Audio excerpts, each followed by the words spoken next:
আসসালামু আলাইকুম। আজকে স্বাদের রান্নাঘরে খুব অল্প সময়ে নেহারি রান্না করে আপনাদেরকে দেখাবো। এর জন্য প্রথমে নেহারিগুলো ভালো করে পরিষ্কার করে ধুয়ে নিব। ধুয়ে নেওয়ার পরে একে, একে প্রেশার কুকারে নেহারিগুলো নিয়ে নিব।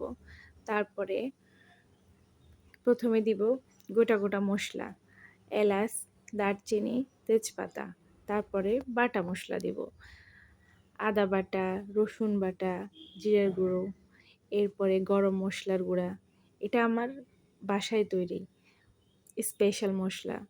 দিয়ে দিলাম হলুদ গুঁড়া, মরিচ গুঁড়া, লবণ, স্বাদের জন্য সরিষার তেল।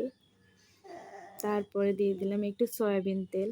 এরপর ভালো করে হাত দিয়ে অনেকক্ষণ মেখে নিব।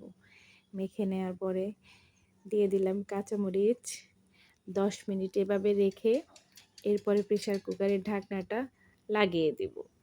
ঢাকনা লাগানোর পরে 4-5টা সিটি দিলে একবার ঢাকনাটা খুলে ভালো করে নেড়ে নেব। নেড়ে নেওয়ার পরে দেখা যাবে পারফেক্ট একটা কালার আসছে। কি সুন্দর একটা কালার, দেখতেই লোভনীয় হচ্ছে।